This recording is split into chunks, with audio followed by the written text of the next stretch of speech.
Assalamualaikum warahmatullahi wabarakatuh. Apa kabar? Wah, luar biasa ini ya. Selamat datang buat teman-teman ini dari mahasiswa dari berbagai kampus dan perguruan tinggi yang ada di Jawa ya. Ini kebetulan sayang sekali nih yang dari luar Jawa belum sempat hadir di sini. Ada teman-teman saya lihat ini yang paling banyak ini dari UIN nih kalau kelihatan jaketnya ya. Dari UIN, Universitas Islam Negeri Jakarta, bukan UI Negeri Jakarta bukan ya. Ada teman-teman juga dari Poltek ya, Poltek Yupentek dari Tangerang, kemudian ada dari Poltek Bandung, dari ITB, dan juga yang di sini juga ada teman-teman dari UGM dan dari UGJ ya, dari UGJ ini di Cirebon, Gunung Jati ya, jangan UGD, jangan dibalik-balik seperti itu ya. Senang sekali saya Hersubun Arif. Bisa kali ini saya cuma akan jadi pemandu saja untuk diskusi ini, diskusi di kalangan mahasiswa dan tokoh-tokoh mahasiswa itu. Temanya ini cukup menarik sekali saya kira, karena ini korupsi dan politik dinasti Jokowi.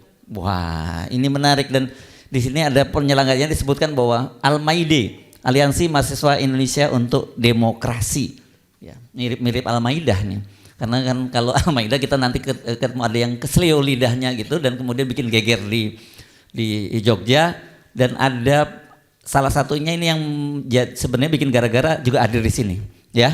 Ini namanya Gilbran, jangan salah ya. Beda hurufnya cuma dua ya Gilbran itu ya. EL. Ya, bukan Gibran. Yang satu ini saya kira ini dari keluarga mahasiswa dari BEM UGM. Kalau ini berani untuk debat, dia bukan debatofobia gitu kalau kata istilahnya Bung Rocky, karena ada anak muda yang setiap kali kalau diajak debat selalu, atau bukan debat bahkan dialog publik tuh nggak hadir, karena itu kemudian disebut dia mengidap debatofobia, jadi fobi terhadap debat. Jadi ini semacam satu sindrom baru atau fobia baru yang hanya muncul di Indonesia gitu ya. Jadi case khusus. Dan terima kasih ada Kang Ubed di sebelah saya. Anda teman-teman kalau yang di gerakan mahasiswa saya kira kenal, karena Kang Ubed ini dulu di salah satu tokoh di FKSMJ ya, Kang Ubed ya, tahun 98 ini. Yang sampai sekarang terus aktif dalam gerakan-gerakan, mengikuti gerakan-gerakan mahasiswa. Di sebelahnya ini penampilannya keren nih, kayak seniman nih ya. Reno ya, Reno Garcia Suwono ya. Ini apa? Oh, Reno Kaisar, bukan Reno Garcia, Reno Kaisar Kaisar Suwono. Ini adalah Menko Polkomnya keluarga mahasiswa ITB ya gitu. Jadi mirip dengan Pak Mahfud gitu, tapi Anda nggak jadi cawapres ya. Nggak jadi cawapres gitu ya. Sebelahnya ada Andito dari UGJ dari Cirebon. Dan kemudian Abdullah Fakih dari Polban Bandung ya, Politeknik Bandung ini sebenarnya dulunya gabung di ITB kalau nggak salah ya. Sekarang udah pisah, udah berdiri sendiri. Oke, topiknya ini saya kira seperti saya sampaikan tadi sekarang jadi sangat menarik, dan saya pengen tahu nanti apakah anak-anak muda ini terwakili oleh satu orang anak muda gitu yang sekarang ikut, satu-satunya anak muda yang berkontestasi dalam Pilpres 2024 nanti kan gitu. Tapi saya ingin minta Kang Ubed ya, Ubaidillah Badrun, ini saya manggilnya Kang Ubed, itu untuk memberikan konteks dulu tentang seperti apa sih gerakan mahasiswa sekarang itu, dan bagaimana sebenarnya para senior itu melihat teman-teman ini gitu. Silakan Kang Ubed. Assalamualaikum warahmatullahi wabarakatuh. Selamat sore, salam sejahtera untuk semuanya. Saya kira terima kasih atas undangannya Mas Hersu untuk berbicara di forum mahasiswa yang hebat-hebat ini. Jadi saya teringat 25 tahun yang lalu. Udah lama ya? Udah lama. Ketika saya saat itu ya sebelumnya pernah ditangkap juga, kemudian di jalanan dan punya mimpi besar tentang Indonesia. Bayangan saya setelah 25 tahun itu Indonesia adalah negara yang civilized, yang beradab, dengan demokrasi yang berkualitas, dengan korupsi yang sangat minimal. Tapi mimpi indah itu semuanya berantakan hari ini. Karena demokrasi kita masih terus stagnan dalam posisi flawed demokrasi. Demokrasi yang cacat dengan nilai memalukan karena di bawah 70, bahkan kebebasan sipil kita itu masih merah 5,59, paling naik dikit 6,1 dan seterusnya. Kemudian indeks hak asasi manusia juga rendah, skornya 3,3. Lalu jangan tanya ekonomi juga stagnan, angka pertumbuhannya sekitar 5,3% saja. Jadi 25 tahun itu tidak ada kemajuan yang signifikan. Belum ditanya soal angka pendidikan kita yang PISA-nya ranking 6 dari bawah, ya kan? Jangan ditanya rata-rata IQ masyarakat kita yang IQ-nya di bawah 90, di bawah rendah, artinya 78 rata-rata. Iya, di bawah 90 itu udah rendah tuh Mas. Kalau 78 itu mengalami gangguan intelektual. Oh gitu ya. Jadi Karena kalau rata-rata 78 itu kan berarti ada yang di bawah 78, Iya. ada yang di atas 78 kan, begitu ya. Betul. Oke. Itu Bung Rocky menyebutnya 200 sebenarnya IQ-nya, tapi satu kolam. Satu kolam. Iya. Jadi kita situasinya seperti itu. Jadi saya membayangkan ini luar biasa. Belum lagi diwarisi utang yang lebih dari 8.000 triliun. Yang setiap tahun kita harus bayar bunga utang dan cicilan utang hampir 1.000 triliun misalnya. Jadi yang dihadirkan sampai hari ini justru adalah problem-problem yang sangat serius. Kalau kita menggunakan perspektif, ada satu buku yang ditulis oleh Sidney Theroux, dia menulis buku tentang power in movement. Dia menyebutkan bahwa salah satu dimensi penting munculnya sebuah gerakan sosial, gerakan mahasiswa, ketika ada kesadaran kolektif yang sama tentang tantangan yang dihadapi. Nah, saya melihatnya hari ini, teman-teman mahasiswa melihat tantangan yang sama, bahwa korupsi begitu sangat merajalela. Dan saya sangat mengapresiasi teman-teman Gen Z ini, Mas Erso. Oh iya. Mereka ini Gen Z ya? Gen Z. Iya, iya. Lahir tahun 96 sampai 2009-an. Begitu ya? Nah, hebat menurut saya mereka ini karena tadinya saya gelisah ketika tahun 2016, 2017 tidak ada riak-riak perlawanan Gen Z gitu. Sampai saya menulis buku menjadi aktivis kampus tahun 2018. Tapi 1 tahun kemudian itu mengagetkan. Ketika mahasiswa membuat tagar reformasi di korupsi dan gelombang protes mahasiswa, ratusan ribu mahasiswa terjadi di mana-mana saat itu. Menolak revisi Undang-Undang KPK. Karena mahasiswa khawatir KPK-nya dikebiri. Ternyata terbukti sekarang. KPK-nya dikebiri. Jadi di tengah situasi korupsi yang luar biasa, lembaga pemberantas korupsinya dikebiri. Saya melihatnya ini adalah satu tantangan kolektif yang bisa menggerakkan kesadaran kolektif mahasiswa untuk melakukan perlawanan. Dan kemudian terbukti sebetulnya sampai terakhir 9 tahun Jokowi kemarin mereka sudah bahasanya Gibran itu udah muak ya. Jijik malah terbaru ya, jadi disgusting ya. Iya. Jadi sudah luar biasa, jadi saya mengapresiasi itu. Tidak hanya problem korupsi, sekarang makin vulgar. Ketika tahun 2022 awal tahun saya melaporkan keluarga istana ke KPK, yang dilaporkan pejabat, ada pejabatnya di situ. Kalau KPK kan membantah, ini nggak ada pejabatnya, ada pejabatnya, ada wali kota, ada presiden, ada duta besar pada waktu itu yang saya laporkan, termasuk anak-anaknya. Tadinya saya pikir ketika saya lakukan itu dan kemudian semua orang mendukung, dan tadinya saya berharap KPK memproses, tapi KPK tidak memproses. Alasannya kami nggak bisa panggil presiden, ya kan? Karena KPK sekarang di bawah kendali presiden, tidak lagi sebagai lembaga independen, tetapi menjadi bagian dari eksekutif setelah revisi Undang-Undang KPK yang 2019 itu. Jadi saya mengapresiasi mahasiswa karena dia punya argumen dan ternyata terbukti bahwa KPK sekarang lemah. Jadi mahasiswa meskipun secara kuantitatif kalah, tapi secara moral mahasiswa menang dalam konteks gerakan. Nah, lalu kemudian saya secara pribadi masih bersabar. Oh oke, situasi. Tiba-tiba Mahkamah Konstitusi diobok-obok. Itu kan prosesnya sangat jorok ya, sangat vulgar begitu. Jadi yang dirusak itu bukan hanya lembaga independen penegak hukum, tapi sampai lembaga hukum paling terhormat namanya Mahkamah Konstitusi pun diotak-atik sampai memberikan karpet merah untuk anaknya menjadi cawapres. Bagi saya itu adalah pelecehan bagi kaum terpelajar. Bahkan melecehkan ilmu pengetahuan. Segudang ilmu tata negara itu rontok karena praktek otak-atik Mahkamah Konstitusi itu. Jadi ini yang kemudian saya sebut ada semacam dalam teori politik disebut autocratic legalism. Jadi praktek otoriter yang bersembunyi di balik produksi undang-undang. Misalnya tadi undang-undang KPK, misalnya, kemudian undang-undang Omnibus Law, kemudian MK diutak-atik undang-undangnya. Tapi sebenarnya itu persembunyian praktek dinasti. Ada orang mengatakan itu bukan dinasti politik. Wah, siapa bilang? Yang bilang bukan dinasti politik itu orang yang malas membaca.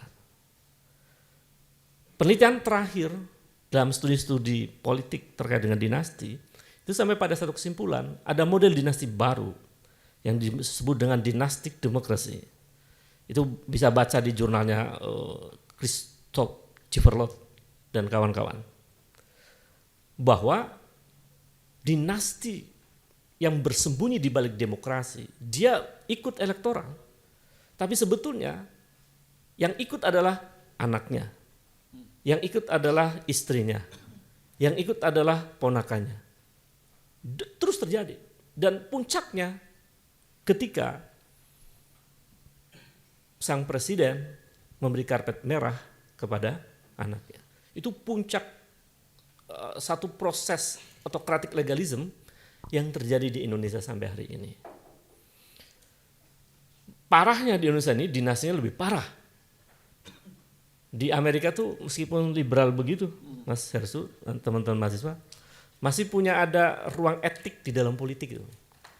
Di Amerika ada presiden namanya George Bush, ya kan? Lalu George Bush punya anak, George Bush Junior. Begitu kontestasi pilpres berikutnya, George Bush Senior itu tidak mencalonkan anaknya untuk menjadi capres atau cawapres. Padahal peluangnya ada. Tapi kemudian presiden diganti oleh Bill Clinton, 2 periode. Baru setelah 2 periode ada jeda berarti kan, ada jeda di situ, baru kemudian anaknya boleh nyalon. Kalau di negeri Wakanda ini, masih jadi presiden anaknya ditarik-tarik menjadi cawapres. Jadi terlalu norak dan ya saya kira vulgar ya untuk mempertunjukkan satu praktek kekuasaan dinastik yang nggak malu-malu. Nah, lalu ada orang mengatakan itu kan representasi kaum muda. Cara-cara begitu itu cara orang-orang sudah sepuh. Bagaimana menjadi orang tapi ngakal-ngakalin undang-undang gitu loh.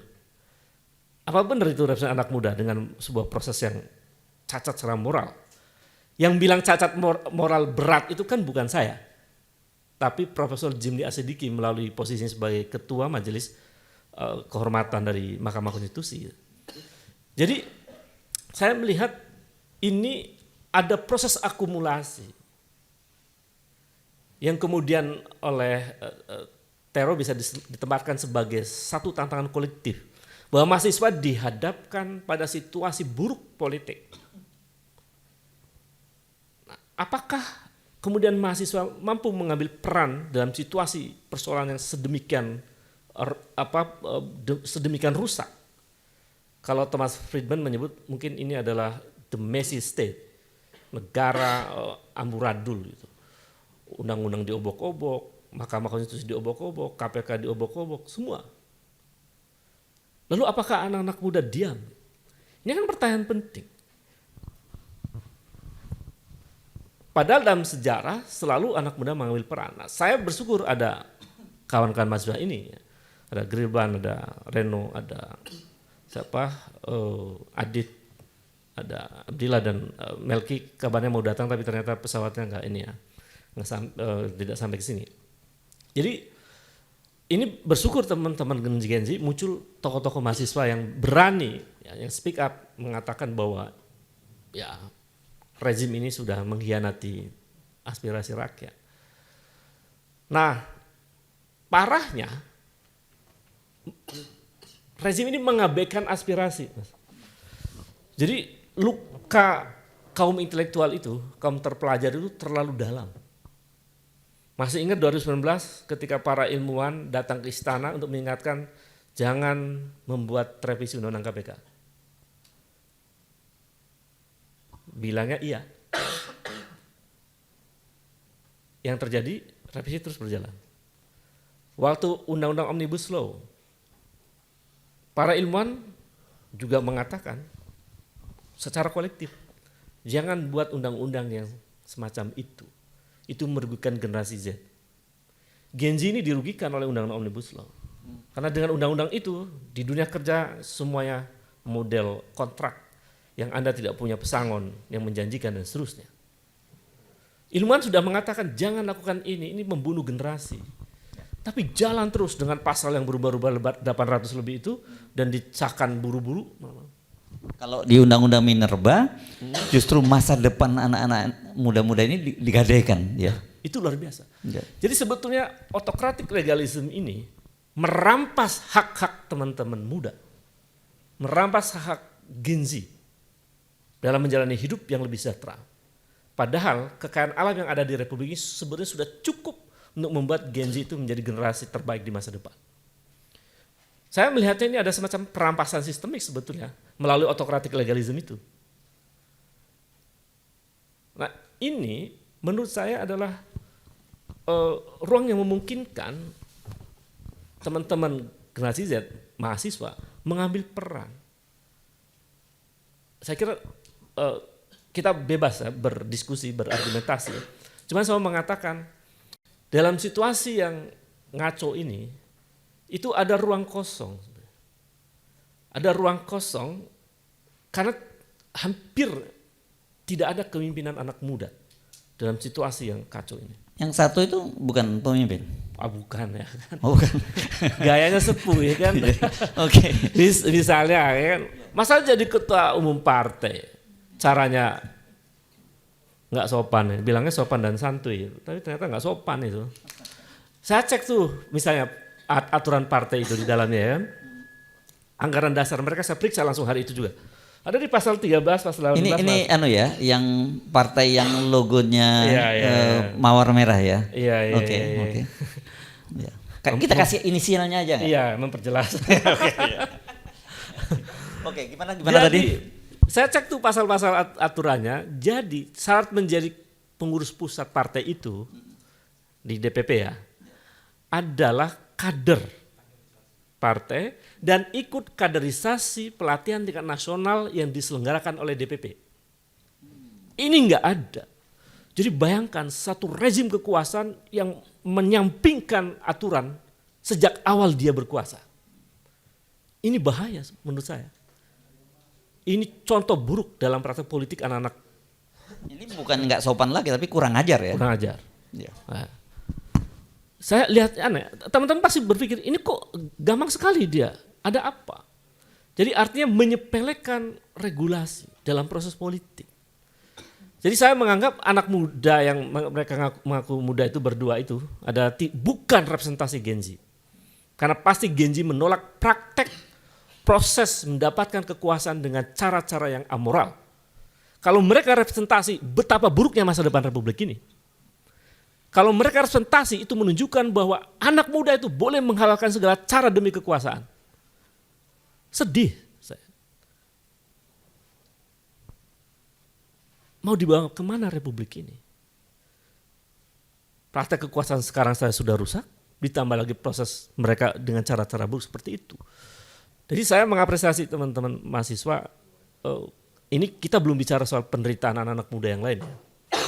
Jadi di tengah mereka melakukan satu langkah-langkah politik yang jorok dan menjijikan dan kotor itu, di saat yang sama banyak anak muda yang bahkan bunuh diri dalam menghadapi penderitaan ekonomi sekarang.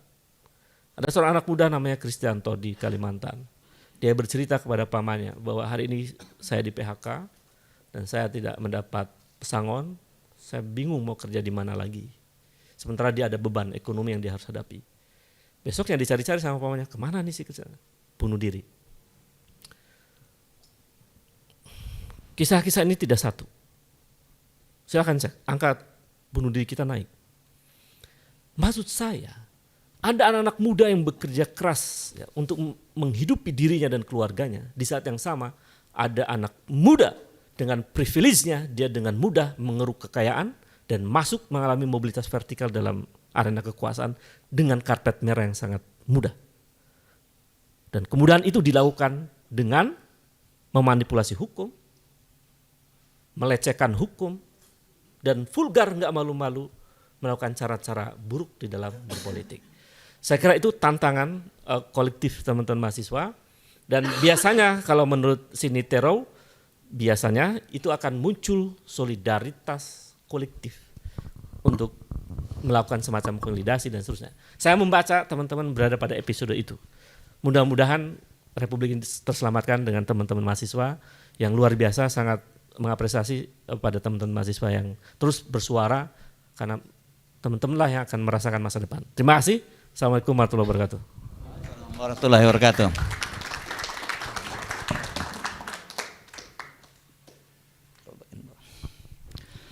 Oke, terima kasih Kang Ubed ya. Ini saya kira ini termasuk yang saya kenal ya, satu-satunya aktivis 98 yang sampai sekarang masih konsisten berada di luar kekuasaan, dan sampai sekarang saya kira semangatnya nggak berubah begitu. Tapi ini menarik sekali karena tadi temanya itu korupsi dan politik dinasti Jokowi. Saya kan ini karena anak-anak muda, saya mengambil mengambil analogi apa yang terjadi pada saat ini, hari-hari ini. Itu kita memasuki musim gugur demokrasi. Dan setelah musim gugur itu kita akan mengalami musim dingin demokrasi yang sangat panjang. Kalau itu sampai anak muda yang tadi disebut-sebut Kang Ubed tadi, itu tidak bisa kita cegah tampil dalam kekuasaan. Jadi benar-benar ini winter is coming ya. Jadi musim dingin demokrasi akan hadir di Indonesia, dan teman-teman akan menghadapi itu. Bersiap-siaplah menghadapi situasi itu. Orang seperti saya menyebut, saya tidak punya harapan akan bertemu lagi dengan musim semi demokrasi. Mudah-mudahan teman-teman ini semua masih akan menemukan musim semi demokrasi. Saya nggak berharap kalau sekarang ini mereka yang sedang berusaha memaksakan kekuasaannya ini tidak bisa kita cegah. Ya, ini betul-betul akan menghadapi musim dingin yang sangat panjang. Oke, mari kita dengar. Tadi kan perspektif dari Kang Ubed. Teman-teman sendiri bagaimana sih sebenarnya memandang situasi ini? Tadi kan saya menyebut undang-undang itu, masa depan Anda itu digadaikan. Bayangkan Presiden Jokowi ketika kemarin kunjungannya ke Cina, dia kemudian menyepakati bahwa proyek kereta api cepat itu akan diperpanjang, akan di Bandung Surabaya. Padahal sekarang pun kita sudah membayar hutang yang luar biasa, berapa? 110 triliun ya kalau tidak salah ya. Dan kemudian ketika pergi ke Amerika, Freeport yang nanti kontrak kerjanya itu akan berakhir pada tahun 2041, itu sudah diperpanjang lagi 20 tahun. Jadi artinya Anda itu nanti sampai kalau 2061 usia Anda itu berapa dari sekarang? Jadi bayangkan digadaikan semua kekayaan bangsa ini kepada kekuatan asing. Jadi jangan teman-teman merasa bahwa ini baik-baik saja. Apalagi kemudian teman-teman ini dibuai dengan generasi emas tahun 2045 dan kita bonus demografi. Bagaimana mungkin bonus demografi kalau angka stunting kita itu 5 negara terburuk di dunia. Kemudian tadi IQ kita dengan 78, yang terjadi bukan bonus demografi tapi ilusi dari bonus demografi, karena yang terjadi itu beban demografi, itu yang akan terjadi. Bencana demografi. Oke, siapa yang akan memulai dulu? Ini ada aktor yang membuat jebakan Batman ketika soal dinasti ya. Sudah ada korbannya. Partai yang Anda sebut-sebut tadi itu sedang mengusir seorang sahabat saya dari dalam karena dia diminta untuk Kalau tidak taat dengan undang-undang silahkan keluar dari gimana? Kita mau siapa dulu? Anda boleh pilih. Mau Gilbran dulu yang namanya mirip-mirip dengan seseorang itu yang kita minta bicara atau yang lain dulu? Gilbran ya, silakan ya. Oke. Selamat sore kawan-kawan, Kang Ubed dan teman-teman sekalian. Nama aku Gilbran Muhammad Nur, bukan Gibran. Kalau Gibran kan anak haram konstitusi. Kalau saya alhamdulillah bisa menang ketua BEM tanpa bantuan paman lah. Sangat menarik ketika kita membahas soal dinasti politik, terutama dalam konteks Jokowi ya. Kalau kita ingin membedah pola pikir seseorang, kita harus tahu backgroundnya seperti apa. Jokowi adalah seorang Jawa Tulen. Beberapa hari yang lalu diriku sempat menamatkan esai yang ditulis oleh Ben Anderson. Beliau membahas soal falsafah kekuasaan Jawa. Mengingat Jokowi adalah seorang Jawa Tulen. Dan ternyata teman-teman, kalau teman-teman tahu dan Kang Ubed dan kawan-kawan penasaran, dalam falsafah kepemimpinan Jawa, nomor 1 itu adalah kekuasaan. Baru kedua adalah etik. Sehingga hal yang sangat bisa dipahami dalam konteks politik Jawa ketika Jokowi lebih mementingkan kekuasaannya daripada etik. Karena dalam politik Jawa nomor 1 itu kekuasaan. Sehingga di awal tahun 2023 kemarin kan ada isu 3 periode kan. Itu isu yang benar-benar berembus dari istana. Dan mulailah tabiat Jokowi sang raja Jawa ini muncul. Saya malah nyebutnya Machiavelli Jawa. Liciknya tuh culas betul dia. Bayangin, dia gagal 3 periode. 3 periode itu isu yang digunakan untuk tes ombak. Apakah masyarakat itu menerima itu atau enggak. Meskipun approval rating beliau adalah 80%, itu bantuan BLT semua. Jadi kalau teman-teman tahu BLT sekarang itu dimasifkan kembali dari bulan Maret ke Mei, September ke November, dan nanti Januari sampai Juni itu akan ada BLT besar-besaran. Buat apa? Buat pemilu.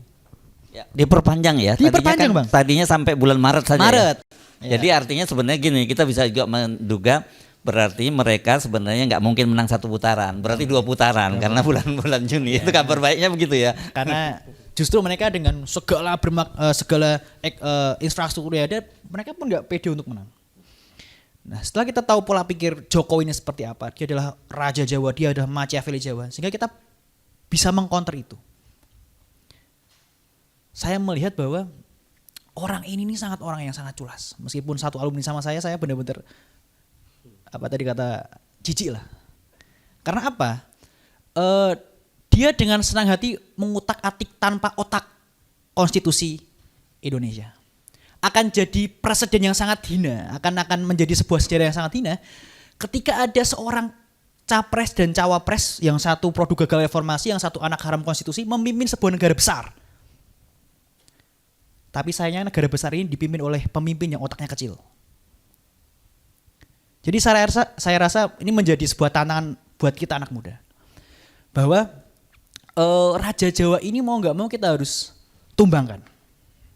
Entah itu secara ideologis maupun secara konsep. Karena kalau teman-teman tahu, saya menyebutnya politik porno. Jokowi dan terah politiknya itu benar-benar tanpa malu, secara vulgar melakukan segala cara untuk melanggengkan kekuasaan. Pernikahan Anwar Usman dan adiknya Jokowi itu sudah disetting.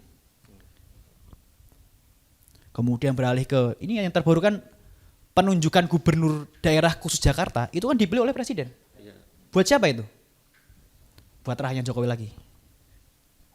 Nah ini menjadi tadi saya rasa ini menjadi momentum tepat buat kita. Kita bisa melihat secara gamblang, secara vulgar, secara telanjang ada musuh bersama di hadapan kita. Dan ini bukan seorang figur, ini adalah sistem, ini adalah tabiat, ini adalah otak, sifat. Bukan, saya tidak membenci Jokowi secara personal.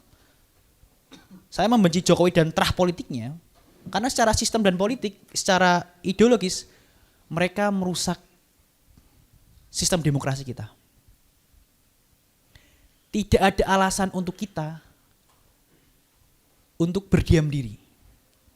Kalau boleh sedikit cerita, besok teman-teman BMKM UGM akan mengadakan sebuah diskusi Dan di situ kita akan menobatkan Jokowi sebagai alumni paling menjijikan, paling memalukan dari UGM. Ya, karena saya rasa ini udah momentum paling tepat untuk menobatkan beliau sebagai alumni UGM paling memalukan sepanjang sejarah. Saya rasa di antara 7 presiden hanya beliau yang seculas dan seraja Jawa ini. Jadi monggo teman-teman, udah tidak ada alasan buat kita untuk takut. Karena kalau semisal kita berdiam diri dan terlena, ini bukan soal rezim yang terlalu kuat, tapi kita yang terlalu lemah. Jadi kalau teman-teman bicara, wah rezim ini terlalu kuat, menggunakan infrastruktur negara untuk mengintimidasi dan sebagainya. Tidak, bukan mereka yang kuat, tapi kita yang melemah.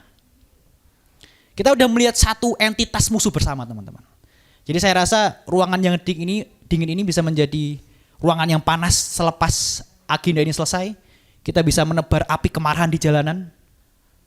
Karena ini udah enggak orde baru bang, ini adalah orde paling baru. Lebih parah, intimidasinya itu intimidasi buzzer. Setelah kemarin saya mengkritik salah satu paslon itu DM saya full buzzer tuh. Full buzzer. Saya mengkritik salah satu pasangan calon kan balonnya besar tapi gagasannya kecil. Jadi ayo teman-teman, tidak ada lagi alasan untuk kita untuk diam. Ini warna kita kan beraneka ragam nih kan. Saya rasa ini menjadi wujud bahwa kita adalah entitas yang kuat dan berani untuk melawan kezaliman yang sangat hakiki ini. Begitu bang. Oke, luar biasa ini Gilbran ya. Ini namanya mirip dan juga daerah asalnya sama ini, sama-sama dari Solo juga ini ya, Gilbran. Ya. Oh, beda ya, itu jadi kawasan Solo Raya kan itu ya, saya kira begitu. Oke, kita urut aja ini ya, berdasarkan baris. Silakan Reno, ini Reno Kaisar Suwono ini dari Menko Polhukam dari ITB. Ya. Ya, assalamualaikum warahmatullahi wabarakatuh. Perkenalkan semuanya, nama saya Reno, saya dari arsitektur ITB. Saya mahasiswa arsitektur di ITB. Kalau kita bicara tentang politik dinasti dan korupsi ya, sebenarnya sekarang kalau dilihat secara faktual cukup sederhana. Ya memang sudah secacat itu Anwar Usman seperti itu, korupsi bahkan ketua KPK ditangkap seperti itu, begitu. Bagi saya kalau jadi Jokowi itu saya harus reformasi total, semua KPK dan juga MK dan sebagainya. Anwar Usman seharusnya tidak ada di posisi itu, begitu kalau bicara secara faktual ya. Bagi saya itu memalukan sekali, cuman kepalanya dicopot tapi ternyata kan sistemnya ternyata yang salah. Satu lumbung ini semua sudah tikus semua, begitu. Nah, tapi kalau kita bicara sendiri tentang politik dinasti itu kan mirip-mirip sama politik identitas kalau saya lihat. Secara hukum orang bilang semua nggak ada yang salah kok. Apa ada hukum yang menyalahi begitu dan sebagainya mengatur? Nggak ada, nggak salah. Tapi sama seperti politik identitas. Anda memilih karena Anda oke dengan agama dan sebagainya, tidak salah. Tapi Anda satu langkah ke belakang menuju arah primordialisme. Dan itu tidak bagus untuk demokrasi. Sama, politik dinasti juga seperti itu. Tidak ada yang salah, tetapi Anda satu langkah ke arah paternalisme begitu. Dan itu tidak baik begitu secara demokrasi, dalam konteks demokrasi ya. Dalam arti bahwa ke depan demokrasi itu harus diisi dengan gagasan dan ide dan visi. Bukan atas dasar Anda gimmick joget-joget, Anda kasih gantungan kunci, tapi terus ya Anda berdebat seperti itu, saya rasa itu bukan secara substansial begitu. Jadi bagi saya politik dinasti sekarang posisinya dengan seperti itu, ya saya rasa sangat tidak etis begitu di sini. Itu tentang politik dinasti. Nah, lalu sekarang saya rasa politik dinasti itu bagaimana sih? Kenapa kok indikasinya seperti itu? Ada politik dinasti dan sebagainya. Ya kalau Anda lihat sendiri, anaknya sendiri dimajukan jadi cawapres begitu. Anaknya sendiri terus tiba-tiba ada yang jadi wali kota, ada yang tiba-tiba jadi ketua umum parpol. Begitu. Padahal bagi saya, oke, variabel politik dinasti mungkin tidak disalahkan secara hukum. Tapi Anda bisa pakai variabel-variabel lainnya. Ada aturan, ada komponen-komponen negara yang harusnya bisa. Bahwa oke, kamu mungkin anaknya Jokowi ya, tapi Anda harus punya gagasan, punya ide lebih loh. Dan parpol itu sangat berperan sekali di sana. Tapi apa sekarang? Parpol tuh isinya Cuman orang-orang yang gimmick, orang-orang yang model elektoral saja begitu. Dan sekarang kita lihat sendiri parpol-parpolnya diisi oleh orang-orang yang tidak kompeten. 2 hari, 2 minggu jadi masuk, tiba-tiba jadi ketua umum dan sebagainya. Saya rasa itu sangat memalukan bagi demokrasi kita begitu. Nah, jadi kalau kita bicara soal itu, bagi saya ya harus diperkuat begitu. Mungkin tadi Gilbrand bisa bicara, oke, kita harus turun ke jalan apa dan sebagainya. Oh iya, itu salah satu cara, bagi saya sangat memungkinkan begitu. Tapi komponen-komponen semua itu harus bersinergi. Mulai dari masyarakat, saya bilang masyarakat itu jangan mau dibodohi sama capres-cawapres.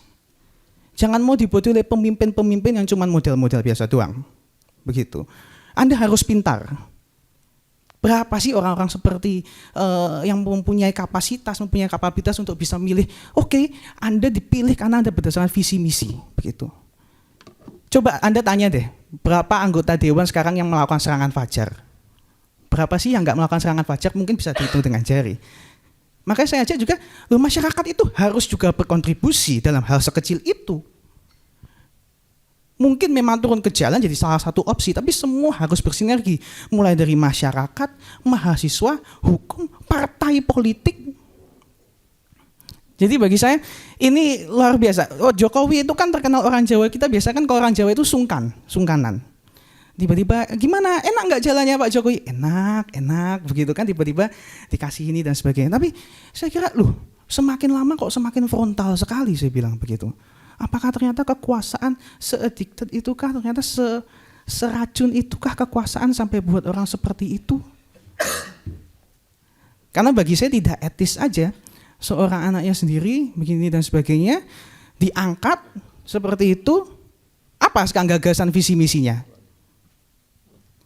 Bagi saya kalau misalkan dia bukan seorang anak Jokowi, tidak akan mungkin dia sampai pada posisi itu. Bisa saya sekarang model seperti ini dengan mata sipit saya seperti ini, saya bisa maju di Cawapres? Tidak mungkin bisa. Itu faktual. Nah, seharusnya demokrasi diisi dengan ruang-ruang yang secara substansial ada, begitu. Dengan gagasan, ide, visi dan sebagainya. Dan parpol harus juga berperan. Dan bagi saya sekarang parpol tidak ada harganya. Semua parpol saya rasa sama saja sekarang. Tidak mampu menelaah pemimpin-pemimpin, kan dia prosesnya filtrasi. Dia fungsinya adalah memfiltrasi nih pemimpin-pemimpin. Mana sih dari semua pemimpin ini kita pilih beberapa supaya rakyat bisa memilih lebih enak. Oh ternyata ini begini, lebih dia punya gagasan ide visi misi dan sebagainya. Tapi di balik semuanya ternyata bukan ide misi dan sebagainya, melainkan ada uang, ada elektoral dan sebagainya. Jadi bagi saya demokrasi sekarang betul sangat cacat. Dan benar kata orang-orang penyair, kata orang begini, seperti dendam, demokrasi itu harus dibayar tuntas, begitu. Jadi teman-teman, maka dari itu, ayo kita semua saling bersinergi. Tidak harus hal besar, tapi hal kecil sudah bisa membantu, begitu. Terima kasih. Assalamualaikum warahmatullahi wabarakatuh. Terima kasih Reno. Jadi sinergi ini penting ya, antar ini semacam aliansi dari para mahasiswa ini ya. Kalau sendirian saya kira ya teriak-teriak itu seperti juga kita sekarang ini kan civil society itu terserak-serak begitu ya. Dan saya kira mahasiswa nggak boleh terserak-serak seperti civil society itu, karena ya memang civil society sudah punya interest masing-masing. Tapi kalau mahasiswa ini kan interestnya saya kira sama ya. Oke, silakan Andito. Oke, baik, terima kasih. Selamat sore kawan-kawan sekalian. Perkenalkan, nama saya Andito Galih, saya dari UGJ Cirebon. Baik, mungkin langsung saja ke to the point pembahasan. Artinya gini, kalau kita bicara soal masalah dinasti politik dan secara eksplisit kepada Jokowi, sebenarnya kalau misalnya kita mau track lebih jauh ke belakang, itu sudah kerasa dari awal gitu. Dari mulai menantunya itu si Bobi Nasution, kemudian dari anaknya itu menjadi wali kota Solo, dan sepupunya itu di ketua MK gitu tuh. Artinya instrumen-instrumen itu sebenarnya sudah disiapkan dari awal gitu loh. Cuma memang mungkin gongnya itu pada hari ini gitu.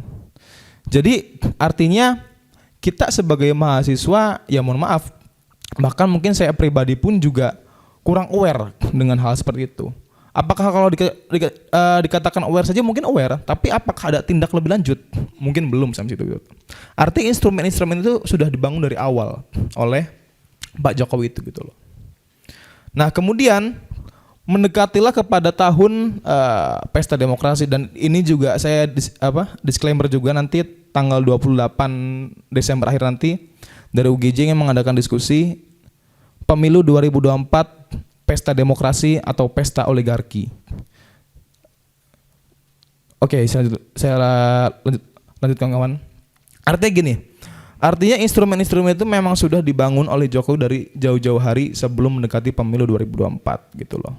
Nah, kemudian kita harus bisa membedakan mana hukum, mana undang-undang gitu loh. Tadi disampaikan juga bahwasannya undang-undang ini memang benar secara aturan. Langkah-langkahnya ini memang benar secara aturan, tapi secara etik, secara moral seperti apa gitu loh. Hukum secara orientasinya, secara fundamental adalah menciptakan keadilan. Tapi kemudian hukum ini diimplementasikan, manifestasikan dalam undang-undang untuk melegalkan kekuasaan gitu loh. Jadi hukum ini yang dituangkan dalam undang-undang ini menjadi paradoks tersendiri gitu loh. Yang harusnya dia menciptakan keadilan untuk rakyat secara luas, tapi kemudian ketika dituangkan dalam undang-undang, eksekusi ya malah untuk melenggang kekuasaan gitu loh. Makanya saya sangat 100% sepakat betul jika banyak dari elemen-elemen kekuasaan, elemen-elemen yang pro dengan Jokowi mengatakan, oh itu boleh secara undang-undang, boleh secara aturan, legal itu, ya memang boleh Pak. Tapi secara nilai-nilai demokrasi, secara nilai etik apakah tidak? Kan tidak gitu loh. Nah, masalahnya, persoalannya, bangsa Indonesia, rakyatnya itu, kalau boleh saya katakan 90% sudah terhegemoni dengan situasi politik hari ini gitu loh. Ada yang sudah pro ke sini, ada yang sudah pro ke sini, ada yang sudah pro ke sini. Jadi sangat sulit untuk menciptakan poros netral, poros lain untuk menciptakan kesadaran ini gitu loh. Tadi disampaikan oleh Mas Reno ya. Mas Reno artinya perlu gerakan-gerakan secara komprehensif, saling sinergi. Bagaimana caranya agar hal-hal seperti ini bisa kita patahkan gitu. Tapi bagaimana cara mematahkan kalau misalnya memang dari masing-masing elemen sudah terhegemon dengan keadaan yang ada gitu. Maka dari itu, kalau misalnya ditanya kita sebagai mahasiswa harus seperti apa? Dan ini saya menyatakan jadilah poros keempat. Jadilah poros keempat yang tidak A, tidak B, tidak C, tapi kita berusaha objektif untuk menilai sesuatu. Nah, walaupun kalau kita bicara secara teknis ya, kita kembali ke awal tentang masalah pelenggangan peraturan ini gitu, peraturan tentang Undang-Undang Nomor 7 tahun 2017 tentang pemilu ini kan dengan alasan bahwasanya oh ini kan menciptakan demokrasi untuk semua, artinya anak muda bisa ikut menjadi cawapres gitu tuh. Tapi pertanyaannya anak muda yang mana yang mau jadi cawapres kalau bukan anaknya Pak Jokowi gitu tuh. Ini sebagai menjadi semacam logical fallacies gitu tuh. Logiknya dari mana gitu tuh. Nah, inilah yang kemudian kadangkala kita sebagai mahasiswa ini bingung untuk bergerak. Dalam artian bingung, kesini kena, ke belakang kena gitu loh. Ketika kita menghantam satu aturan nanti diklaiming untuk pro ke satu golongan. Kadangkala seperti itu juga gitu. Ketika kita menghantam yang hal-hal yang bersifat objektif, diklaim untuk ke pro suatu elemen gitu. Maka dari itu, lalu seperti apa? Solusi langkah konkret ketika hari ini kita hanya dihadapkan, kita nggak pengen makan bakso, nggak pengen makan pizza, nggak pengen makan pisang, tapi kita dipaksa untuk memilih tiga ini gitu.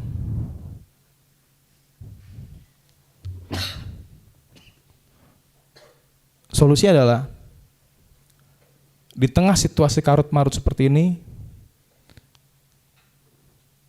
turunkan Jokowi, batalkan pemilu, bentuk Dewan Rakyat. Terima kasih. Wassalamualaikum warahmatullahi wabarakatuh. Oke, ini konkret ya, tapi sebenarnya kita sudah dapat tadi anatominya dari Gilbran, kemudian arsitektur arsitektur dinastinya seperti apa gitu dari Reno, kemudian kita pengen dengar langkah konkretnya saya kira ya dari Abdullah Fakih gitu ya. Kemudian dari Andito juga sudah menyampaikan itu. Silakan Abdullah Fakih ya. Oke, terima kasih Bang. Sebelumnya bismillahirrahmanirrahim. Assalamualaikum warahmatullahi wabarakatuh. Sebelumnya perkenalkan teman-teman, nama saya Fakih, mahasiswa Politeknik Negeri Bandung. Kalau tadi pagi saya baca hariannya Media Indonesia, ada tulisan soal politik dinasti dan demokrasi. Di situ ada analogi yang menurut saya cukup menarik. Jadi di dalam tulisan itu dianalogikan bahwasannya demokrasi kita hari ini tuh ibarat kata seperti restoran, di mana di depannya itu bagus, nyaman, bersih, rapih, tapi di dapurnya, di belakangnya itu menjijikan. Saya kira ini merupakan analogi yang menarik gitu, bahwasannya memang demokrasi kita hari ini faktanya seperti itu. Kalau berbicara soal demokrasi, Bung Hatta mengatakan gitu dalam bukunya Demokrasi Kita, ya inti dari demokrasi itu adalah soal kedaulatan rakyat. Tapi bagaimana hari ini? Dalam perspektif saya ya hari ini masyarakat luas itu suaranya hanya didengar, hanya diperhitungkan saat pemilu. Tapi bagaimana pasca pemilunya? Ini kan menjadi satu fenomena gitu. Ini kan menjadi satu persoalan. Lalu juga berbicara soal permasalahan bangsa gitu ya. Tadi dibahas soal korupsi, soal pendidikan dan lain-lain. Coba mari sama-sama kita refleksikan bersama gitu. Dalam perspektif saya, sebetulnya semua persoalan-persoalan bangsa hari ini itu lahir dari satu kesalahan yang sama. Lahir dari satu subjek yang sama. Yaitu kegagalan pemimpin negeri ini hari ini untuk menghasilkan kebijakan yang berkualitas. Nah, kalau tadi mengutip perkataannya Bung Gilbran, bagaimana bisa gitu negara sebesar ini hari ini dipimpin oleh orang yang otaknya kecil gitu. Kata Bung Gilbran tadi ya. Jadi ya kalau misalnya kita berbicara dengan konsep input, proses, output, ya kebijakan itu kan output gitu. Tapi bagaimana kita perhatikan proses dan inputnya gitu. Apakah pemilu kita hari ini sudah memang mengakomodir gitu supaya kita bangsa Indonesia ini memiliki pemimpin yang baik. Ya berbicara lagi soal pemilu tuh ya.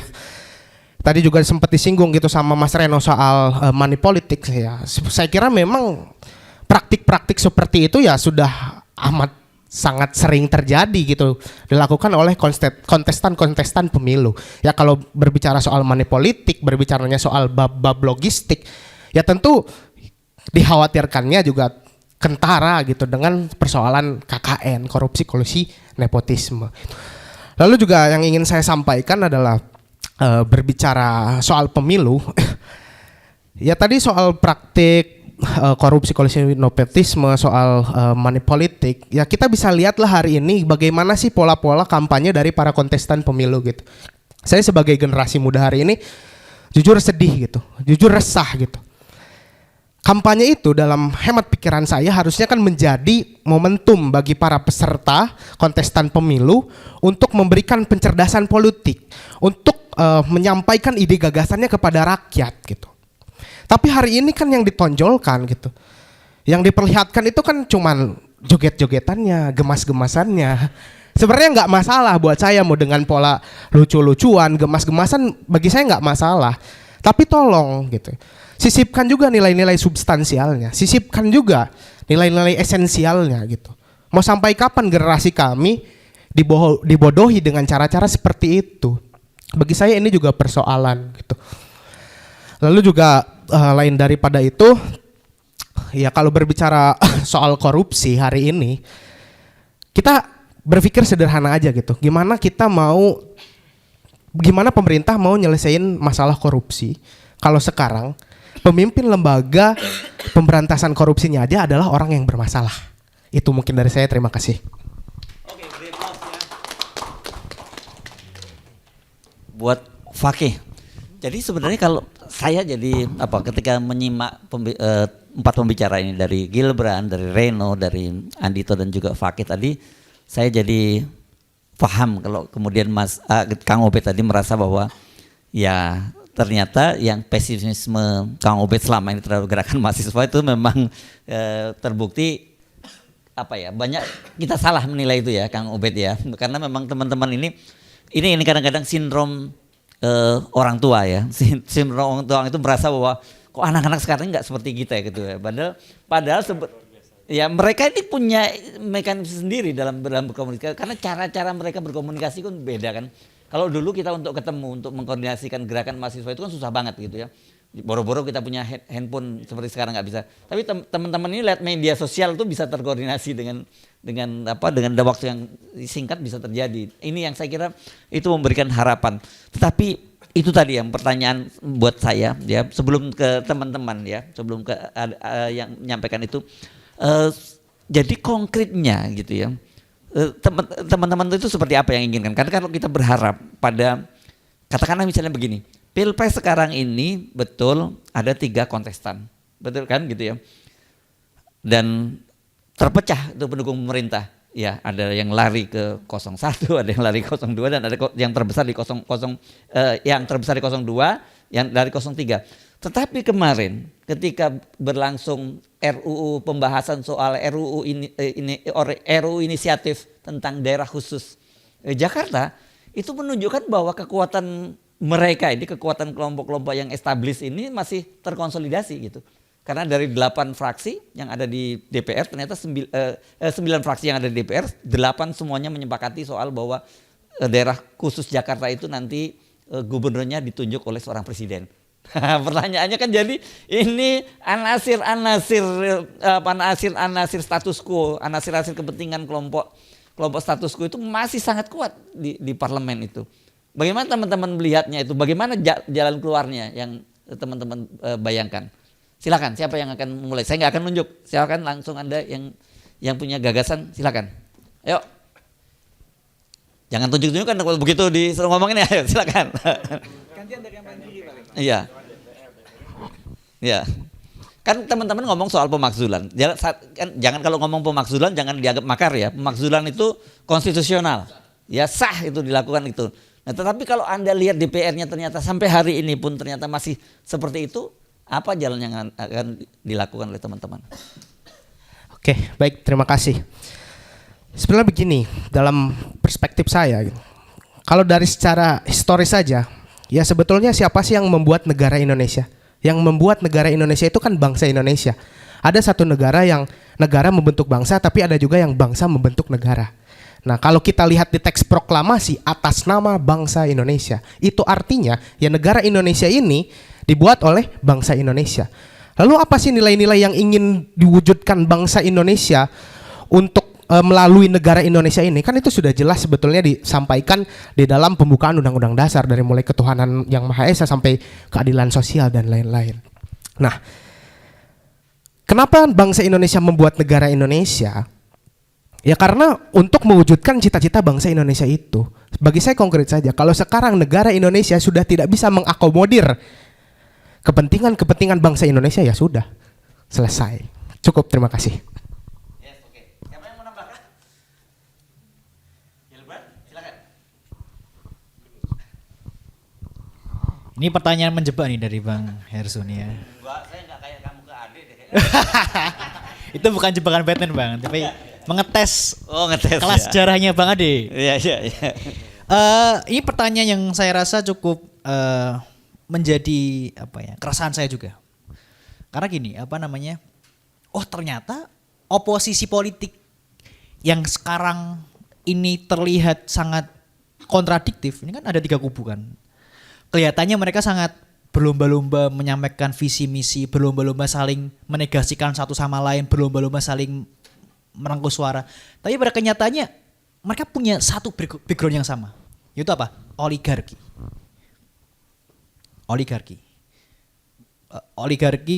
Kekuasaan yang didanai oleh para cukong. Lantas apa yang bisa kita lakukan? Apa konkretnya? Sebenarnya secara konstitusi, ini diriku sempat membaca beberapa naskah sejarah ya. Demokrasi sekarang ini di Indonesia ini sebenarnya adalah demokrasi yang sudah diotak-atik dan justru cukup problematik. Kalau nggak salah ya, dulu tuh di MPR ada perwakilan suku, ada perwakilan agama, dulu ada perwakilan dari berbagai macam unsur yang Utusan-utusan golongan ya. utusan-utusan golongan. Ya. Tidak semuanya dari partai. Kenapa diriku cukup skeptis dengan partai?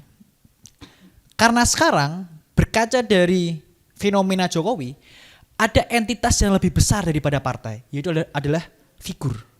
Contoh, Jokowi secara serta-merta bisa mengotak-atik apapun itu, konstitusi, parlemen dan sebagainya macam lainnya, karena dia punya ketokohan yang cukup kuat, alias dia disokong oleh banyak entitas.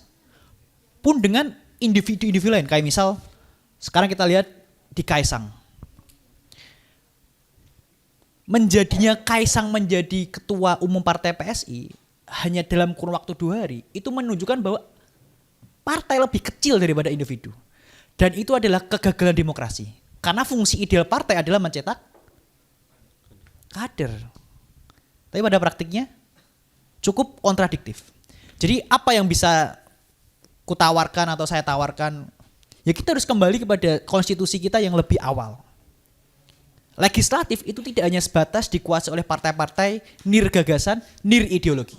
Coba teman-teman sebutkan dari ke-18 partai nasional, apakah mereka punya spektrum ideologi yang jelas? Tidak. Apalagi partai-partai tengah. Mereka nggak punya ideologi yang saklek. Sehingga arah mereka bergerak secara politik yaitu pragmatisme. Pelacuran politik. Setelah mendapatkan keuntungan finansial, mendapatkan keuntungan elektoral, mereka akan mengikuti. Terutama tadi backgroundnya adalah ada kuasa yang lebih besar, yaitu adalah oligarki. Jadi saya rasa ya kita harus kembali ke permusyawaratan yang dulu ya. Sila keempat, permusyawaratan. Jadi ada golongan-golongan perwakilan, tidak semuanya dikuasai oleh partai. Dan saya rasa itu menjadi opsi. Karena opsi pemakzulan mungkin itu bisa jadi opsi lain. Saya Oke. punya opsi alternatif. Ini maksudnya kembali ke UUD 45 gitu. Ya. Wah, ini rada ya. Menarik juga ada anak muda yang punya gagasan seperti Gilbran ini. Ini biasanya Maksudnya pemakzulannya lebih mudah. oh, gitu. Oke. Siapa yang mau nambahkan? Reno mau nambahkan atau ya silakan. Iya. Kalau kita kan orang arsitek itu ada step by stepnya biasanya kalau ini. Nah, ini menarik ini. Ya. Tapi bagi saya begini, kalau misalkan nanti langsung spesifik tentang undang-undang itu dan sebagainya, kita harus ngapain dan bagaimana ya? Yang pasti kita harus ikutin dulu begitu. Anda benar tadi, demokrasi. Demokrasi Indonesia itu beda loh sama demokrasi yang lain. Muhammad Hatta sendiri yang bilang, kita itu spesialnya adalah tentang musyawarah dan mufakat. Begitu. Dan benar sekali apa yang dikatakan Gibran begitu. Dan mahasiswa di sini harusnya punya peran di sana. Loh, putusan-putusan yang keluar itu harus aspiratif loh. Kan ada kriteria-kriterianya. Bagaimana sih putusan-putusan keluaran produk-produk undang-undang yang bagus itu seperti apa kan? Aspiratif, publik harus tahu bahwa inti dari demokrasi adalah melibatkan publik. Partisipasi ya. Partisipasi publik. Pertama kali kalau ditanya apa ya kita harus ikut dong. Partisipasi dong. Gimana jalannya undang-undang ini dan sebagainya. Anda bisa mengkaji, loh kenapa kok bisa keluar seperti ini? Itu kan pertanyaan yang paling mendasar. Why? Kenapa kok bisa keluar seperti ini? Bagi saya itu salah. Karena kalau kita dari segi mahasiswa, kita nggak melihat ini intrik politiknya seperti ini, ada gerbong A, B, C, dan sebagainya. Kita cuma lihat apa? Kebenaran ilmiah. Bagi saya nggak benar, coret. Bagi saya benar, lanjutkan. Itu satu, begitu dan sebagainya. Nah, yang kedua, kita harus paham sendiri, Indonesia ini luar biasa netizennya. Wah, mulutnya luar biasa, tapi juga kadang negatif, kadang juga positif juga. Kalau tadi yang dikatakan Bung Fakih, kita ini di luar, wah cantik sekali makanannya, lobster dan sebagainya, tapi di belakang menjijikkan. Dengan kondisi seperti itu, netizen kita yang seperti itu, sebenarnya kita cukup satu, bersuara. Itu kalau misalkan tadi ditempuh lewat jalur yang legal tidak bisa, bagi saya aspiratif tidak oke, ya itu. Yang menjijikkan di belakang harus dikeluarkan. Nah, sekarang siapa yang berani bersuara pertanyaannya? Itu pertanyaan besarnya. Semuanya ini kita mahasiswa harus berani bersuara loh. Ini loh, yang jorok-jorok di belakang ini itu sekarang harus dikeluarkan dan publik harus tahu. Bagi saya publik cukup pintar untuk melihat itu dan dapat menilai itu secara objektif begitu. Itu yang kedua bagi saya. Dikeluarkan saja, it's okay. Nah, permasalahan lainnya apa? Wah, nanti kalau ditangkap dan apa dan sebagainya. Nah, itu maka kembali ke terakhir. ketika semua tidak berfungsi, ya satu, pemakzulan, lawan dan sebagainya. Itu opsi terakhir.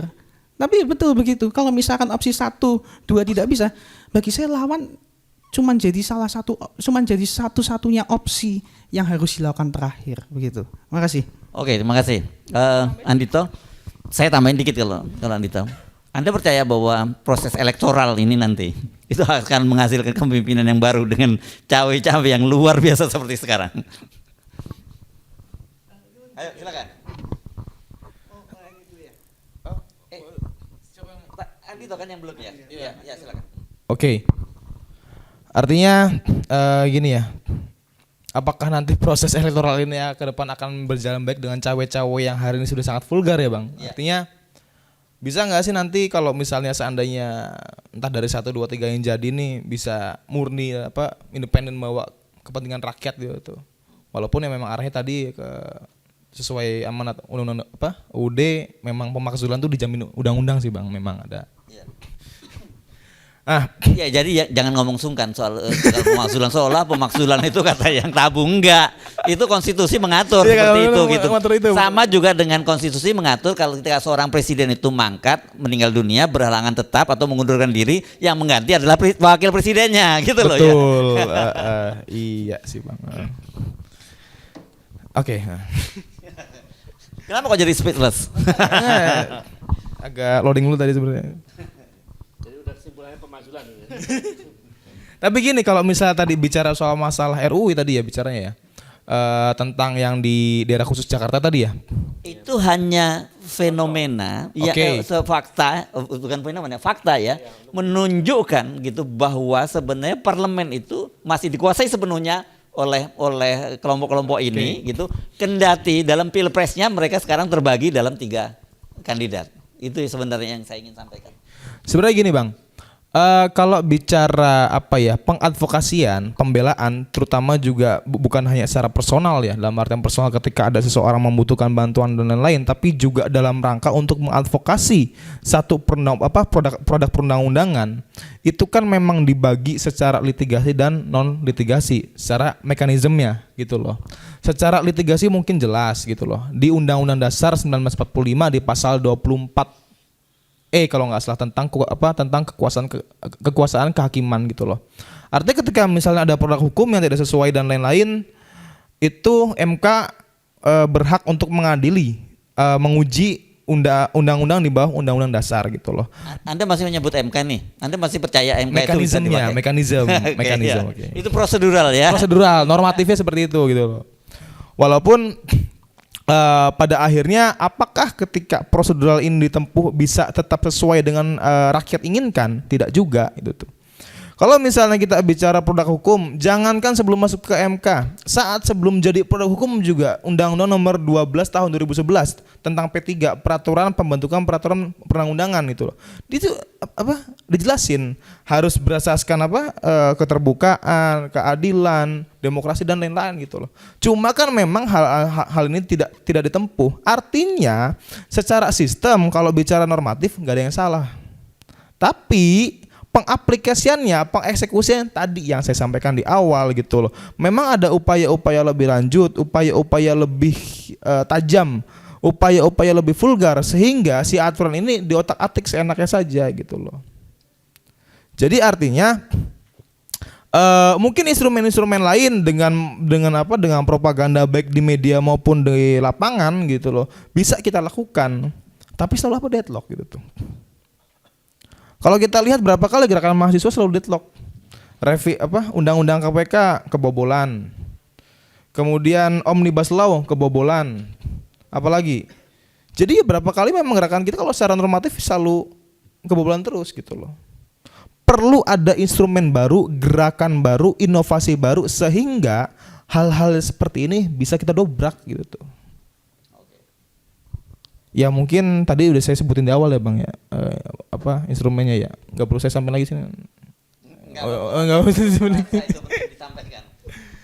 Ya artinya kalau misalnya kita berpikir secara objektif dan secara akademis gitu loh, artinya memang terdengar utopis, terdengar utopia, tapi memang ini perlu dilakukan gitu loh. Itu untuk memotong rantai sehingga rezim ini, cawe-cawe ini tidak bergulir terus. Ya. Oke, ini saya jadi ingat ini zamannya Kang Ubed juga ada istilah potong satu generasi dulu gitu ya. Gagasannya seperti itu. Nah, oke, mari kita buka pertanyaan atau bukan hanya pertanyaan, bahkan kalau Anda mau menyampaikan pendapat juga silakan di antara teman-teman mahasiswa, ya. To the point ya penyampaiannya. Silakan. Ada yang mau ngajukan? Ya. Tolong dibantu ini ya, mic-nya ya.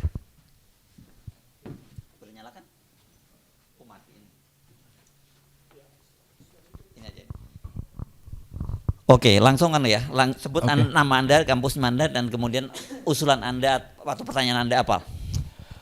Perkenalkan, nama saya Agia. Saya dari Universitas Yupentek Indonesia, tepatnya ada di kota Tangerang, Bang. Ya.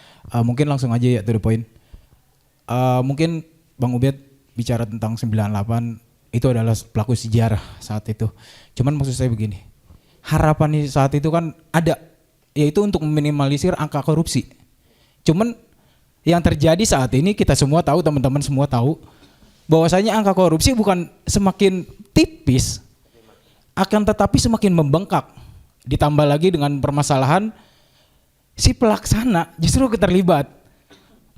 Dan semakin konkretnya lagi, seperti yang tadi teman-teman disampaikan di depan, bahwasanya pelaksanaan politik hari ini terlalu vulgar. Dan yang akhirnya memaksakan sesuatu yang tidak sepatutnya. Jadi saya sepakat tadi yang disampaikan oleh kawan-kawan yang ada di depan sini, pemakjulan harus ada saat ini. Jangan sampai teman-teman melakukan pendesakan sampai turun ke jalan, lebih baik mundur. Kalau menurut saya yang akhirnya tidak berdampak besar buat masyarakat. Kalau kita sampai turun ke jalan, tentunya ada beberapa lagi yang harus dirugikan. Ada lagi bahasanya tukang nyinyir yang netizen, kenapa sih lu harus demo? Cukup dengan media sosial. Itu konkretnya dalam sebuah pelaksanaan hampir rata-rata beberapa politisi kita menyampaikan seperti itu. Ngapain harus turun ke jalanan? Cukup dengan sampaikan di media sosial itu sudah bisa. Akan tetapi kita terjerat lagi dengan undang-undang ITE. Banyak permasalahan undang-undang ITE yang menyangkut beberapa teman-teman aktivis yang akhirnya dilakukan intimidasi yang secara konkret. Kemarin-marin baru terjadi. Nah, mungkin saya hanya ingin menyampaikan sesuatu dan berharap untuk teman-teman yang menonton nanti, saya berharap semuanya teman-teman mahasiswa khususnya sepakat dan kapan kita lakukan konsolidasi akbar untuk menentukan visi dan misi kita satu tujuan. Terima kasih. Oke, konkret. Silakan yang lain, ada? Ya, silakan. Oke. Yuk, ini mic-nya.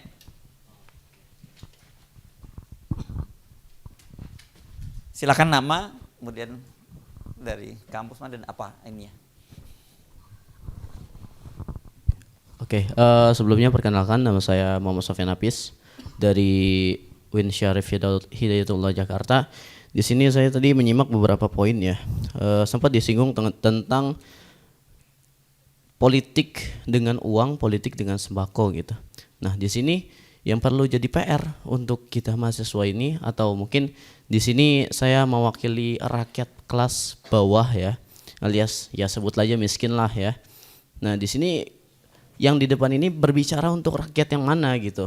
Karena ketika saya melakukan penelitian di daerah-daerah pemukiman yang bisa dibilang kumuh dan semacamnya, di Jakarta, di Lampung juga, itu di Jakarta terutama khususnya yang menjadi daerah langganan kampanye setiap partai, setiap caleg.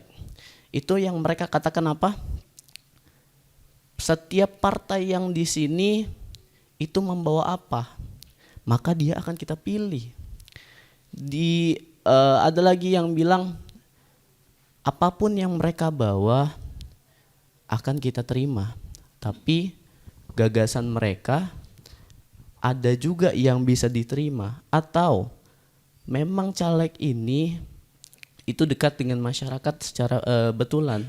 Ada yang bilang hanya dengan mendatangi ketika ada warga yang tahlilan, itu masyarakat langsung bersimpati atas caleg ini. Nah, pertanyaan saya adalah, kita mahasiswa apa yang kita lakukan untuk mendekati rakyat ini? Apakah kita menjual ideologi? Apakah kita hanya menjual idealisme kita? Apa yang kita bisa beri ke rakyat gitu? Apa kita datang ucuk-ucuk datang ngadain acara nih misalkan ya, kita bawakan demokrasi yang benar adalah seperti ini, bla bla bla bla bla. Rakyat akan bertanya, ini ngapain sih? Lu bawa apaan ke sini? Lu mau kasih kita apa? Lu mau jual idealisme lu itu ke kita dapat apa? Saya ketika ke Lampung, kamu ini ngelakuin penelitian untuk apa? Kamu kaya, kita ini tetap aja miskin. Bahasa orang Lampung itu keras sekali, saya digituin. Nah, artinya di sini ya tadi PR-nya, apa yang kita bisa beri betul-betul untuk rakyat gitu. Dan semisalkan memang harus kita beri sesuatu kepada masyarakat kelas bawah terutama, karena masyarakat kelas bawah ini banyak jumlahnya dibandingkan mahasiswa yang ada di Indonesia. Nah, jadi tadi pertama itu apa yang bisa kita beri untuk masyarakat gitu, bentuk nyatanya. Nah terus ya paling itu aja sih poin yang kontroversi. Pertanyaan konkret. Jadi sebenarnya masyarakat kita betul-betul pragmatis banget gitu ya. Jadi tadi itu ya sebenarnya yang sering disebut sebagai demokrasi wani piro. Itu ya saya kira yang tadi juga kita berbincangkan secara off air ya tentang bagaimana situasi bahwa teman-teman ini memang ada suatu proses penyadaran pada kalangan mahasiswa, tapi ternyata pada level bawah gitu. Dan tadi juga saya kira Gilbran juga sudah menyinggung bahwa kenapa kemudian tingkat kepuasan publik terhadap Pak Jokowi itu sangat tinggi, karena sebelum dilakukan survei ya ditebar dulu bansosnya gitu ya. Ya puas mereka, tapi begitu berasnya habis mungkin nggak puas lagi kan gitu ya. Oke, siapa yang mau menjawab pertanyaan? Ya silakan Gilbran. Ini aja nih. Pertanyaan menarik ya dari Masnya ya. Pertama gini, saya sangat sepakat ketika kita perlu mengubah paradigma bahwa mahasiswa itu bukanlah sang mesia. Mahasiswa bukanlah juru selamat. Kalau teman-teman tahu tahun 98, tahun 78, 65, selain mahasiswa, kita juga dibantu oleh entitas yang lain, tentara, kemudian iklim ekonomi internasional yang saat itu kacau balau. Jadi kita perlu berhenti untuk meromantisasi gerakan. Jadi ketika saya aksi, saya jarang banget meneriakan hidup mahasiswa. Ketika kita menyandingkan hidup mahasiswa dan hidup rakyat Indonesia, apakah itu berarti bahwa hidup mahasiswa dan rakyat Indonesia adalah dua entitas yang berbeda? Itu wujud eksklusivitas kita. Jadi alih-alih kita meneriakan hidup mahasiswa, ya udah satu aja, hidup rakyat Indonesia aja. Karena menurut saya itu menjadi wujud eksklusivitas kita. Kita menganggap bahwa aku mahasiswa, Anda rakyat, kita beda golongan, Anda bukan golongan kami. Kita mahasiswa adalah juru selamat. Kita bisa mengatasi masalah tanpa masalah. Nah itu pola pikir yang kurasa terlalu meromantisasi gerakan dan menganggap mahasiswa bisa apa aja gitu. Hapus pikiran itu. Jadi kalau Mas tadi bertanya apa yang bisa kita lakukan sebagai mahasiswa untuk rakyat, ya nggak banyak. Kita juga ngurus perut aja sendiri nggak bisa.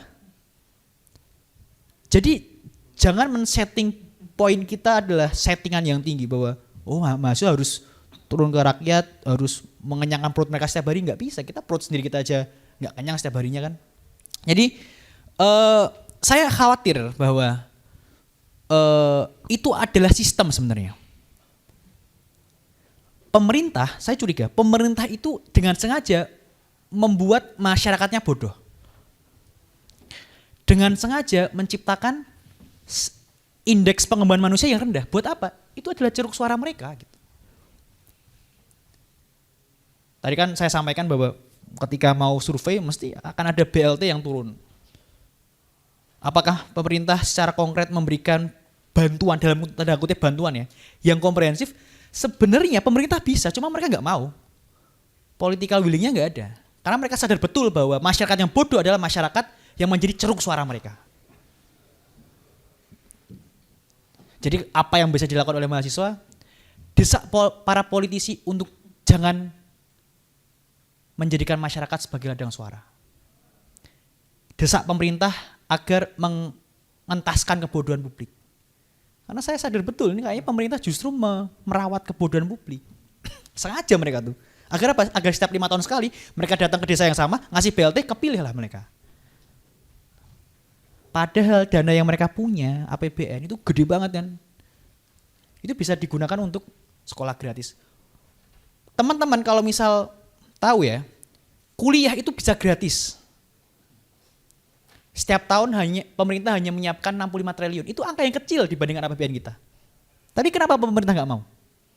Ya emang mereka pingin pendidikan kita mahal, yang kuliah dikit, semuanya bodoh. Karena 65 triliun setiap tahun itu angka yang sangat rendah buat APBN. Tapi mereka nggak mau, pemerintah nggak mau. Lebih milih bangun IKN yang 500 triliun, bangun kereta cepat Jakarta-Surabaya. Kereta cepat Jakarta-Surabaya itu anggarannya 700 triliun. 1 kilometernya harganya 1 triliun. Dan itu adalah utang ke China. China Development Bank, CDB. Jadi apa yang bisa kita lakukan sebagai mahasiswa bersama dengan rakyat, kita desak pemerintah untuk ya tadi mencerdaskan kehidupan bangsa. Kalau beban untuk mengenyangkan perut rakyat diserahkan kepada kita, perut kita sendiri aja nggak kenyang gitu kan. Jadi janganlah muluk-muluk menjadikan kita sebagai sang mesias, sang penyelamat, enggak. Kita mahasiswa biasa. Skripsi aja belum kelar gitu kan. Gitu, Mas. Oke, ini menarik ya, saya kira. Oke. Ini pertanyaan oke, ada. Silakan. Audiens ya, ini ikut hadir. Ini wartawan ya, Mas Dodo. Silakan, Mas Dodo.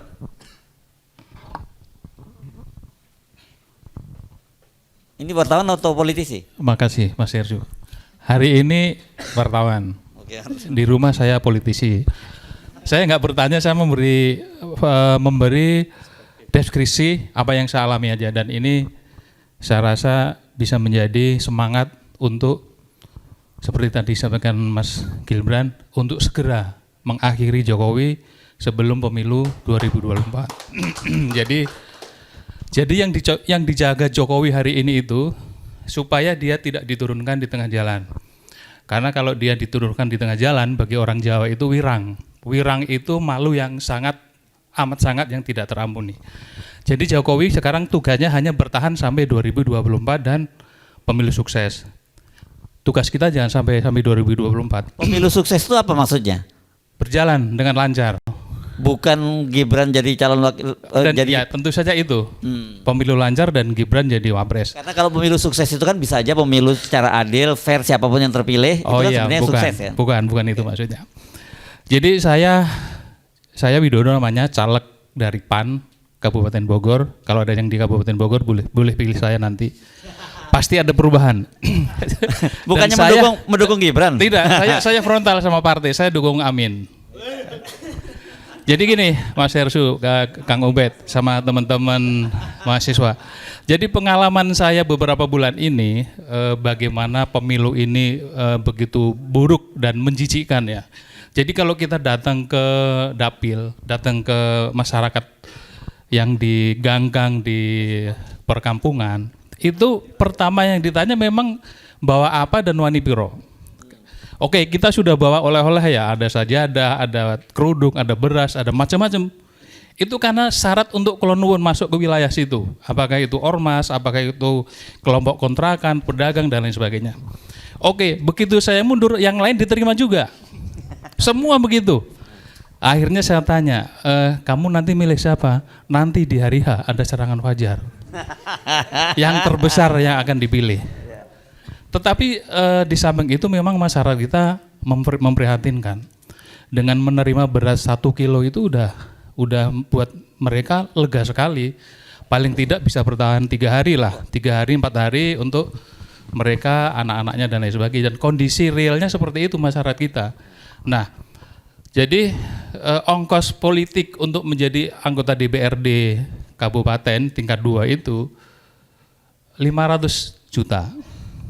Dengan asumsi amplopnya 50.000 sampai 100.000, baliho sama gimmick-gimmick yang lain lah. Itu ada jaminan terpilih nggak kalau? Jaminan terpilih. Oke. Itu jaminan terpilih, 500.000 untuk Rati 2. Kalau mau yakin terpilih 750 750 juta. juta. Oke. Kalau wartawan ya nggak mungkin ada 500 juta. Kita jual ide ya sudah lah. Yang penting kita ke masyarakat, kita bisa bersosialisasi dan bisa mencuci otak mereka bahwa apa yang mereka lakukan itu tidak benar. Dan itu kalian mendapatkan dosanya kalau memilih berdasarkan nominal yang lebih besar tanpa melihat visi misi dan lain sebagainya.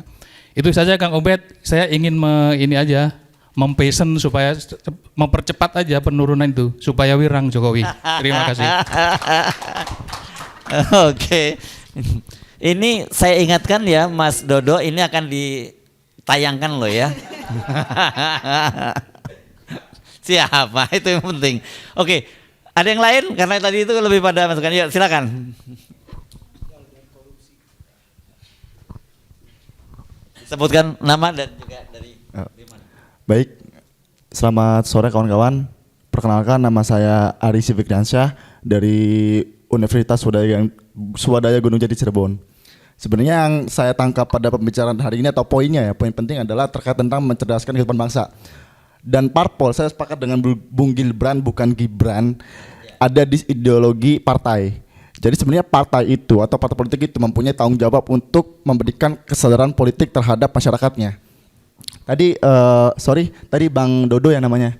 Bang Dodo, yang saya lihat untuk turun ke masyarakat langsung itu perlu kos politik, bukan kos politik ya, tapi dalam artian money politik lah. Di situ ada kita harus memberikan kayak semacam mahar terhadap masyarakatnya. Jadi inilah tugas partai politik atau tugas pemerintah untuk menjelaskan bangsa dalam artian kita perlu dalam mencerdaskan bangsa dan memberikan kesadaran politik di situ. Karena yang saya lihat sendiri kesadaran politik di masyarakat itu sangat rendah. Pun dengan yang di kalangan mahasiswa. Karena yang saya lihat saya sendiri muak dengan hal namanya politik gitu loh. Nah, lahirnya calon pemimpin itu sebenarnya dari kader partai. Toh partai sendiri tidak pernah ada yang namanya dia menjunjung tinggi ideologinya, tapi partai itu memberikan pemikiran bahwasanya lu punya duit, lu bisa jadi penguasa atau artinya lu bisa jadi pemimpin atau bisa misalkan jadi caleg gitu loh. Nah, di sini kita bisa tangkap poinnya bahwasanya saya muak dengan kampanye benar yang dikatakan sama Abang tadi, dengan kampanye dia membagikan, dulu kan ada bapaknya membagikan sepeda, sekarang bagi anaknya bagi-bagi baju kan. Bagi susu Iya. Atau asam sulfat gitu kan. Susunya tinggi gula dan rendah gizi. Nah, ya.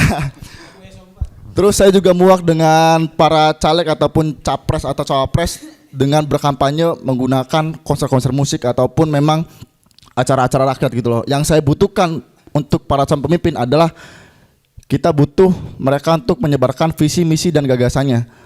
Sehingga kita tuh punya alasan untuk memilih dia sebagai pemimpin gitu loh. Makanya poin pada hari ini adalah yang pertama, bubarkan partai politik yang memang tidak mempunyai ideologi. Yang kedua, turunkan Jokowi dengan segala problematikanya.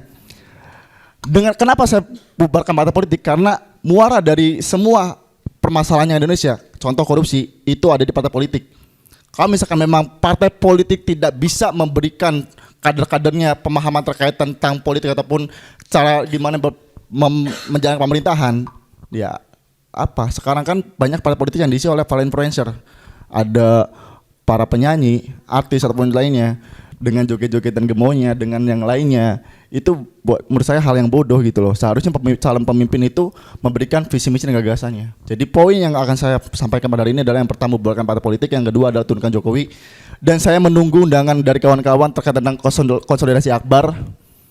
Hanya di satu kata, lawan. Terima kasih.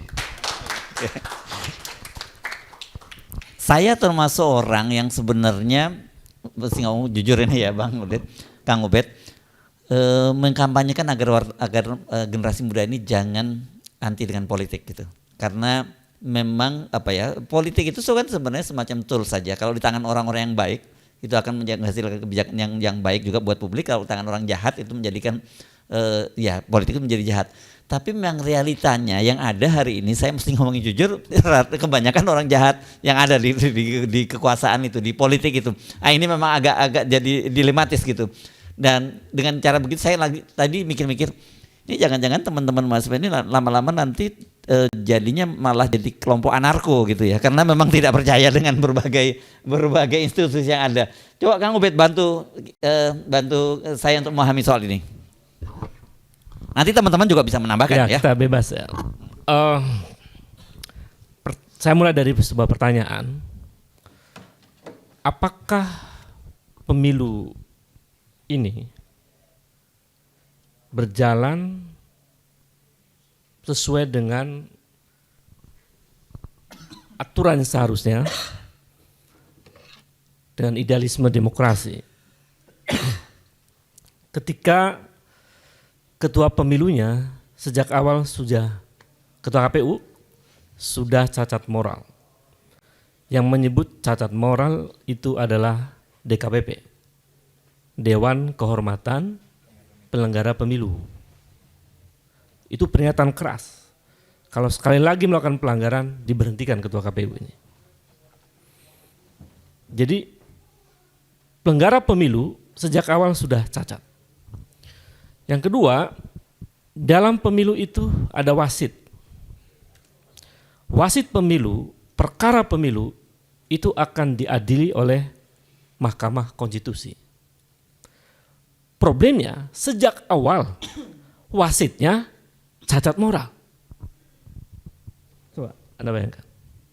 Pelenggaranya cacat moral, wasitnya cacat moral. Dimulai dengan peristiwa putusan nomor 90 Mahkamah Konstitusi itu. Yang memberi karpet merah dan seterusnya. Lalu yang bertanggung jawab secara umum pelanggaran pemilu itu adalah presiden. Presidennya sejak awal sebelum mulai tahapan pemilu sudah cacat karena sudah menyatakan ikut cawe-cawe dalam politik. Dan ini menjadi aktor utama dari seluruh drama politik yang kotor ini. Jadi nggak mungkin pemilu ini akan menghasilkan satu proses demokrasi yang berkualitas dan menghasilkan pemimpin yang ideal seperti yang dicita-citakan oleh generasi Z dan rakyat banyak. Itu nggak mungkin. Jadi kalau aktor utamanya masih bertengger dan ikut mengendalikan seluruh proses politik, maka sepanjang itu pula harapan kita tidak akan menjadi kenyataan. Maka sebetulnya kalau orang sakit itu terlalu berat, misalnya gula basah di kaki misalnya, maka solusinya adalah amputasi misalnya. Persoalan Republik ini terlalu kompleks dan sangat berat, sangat luar biasa. Korupsinya sudah extraordinary crime. Bahkan ketua KPK-nya bermasalah. Jadi Anda berharap pada apa dengan struktur kekuasaan yang semuanya amoral itu? DPR-nya cuek terhadap aspirasi publik. Mahasiswa dilecehkan. Mahasiswa datang ke DPR dicuekin. Mahasiswa datang ke istana dicuekin. Ini pemerintahan model apa? Nah, saya menangkap ini adalah satu realitas yang memungkinkan sebetulnya mahasiswa memilih jalan lebih tinggi levelnya untuk melakukan perlawanan.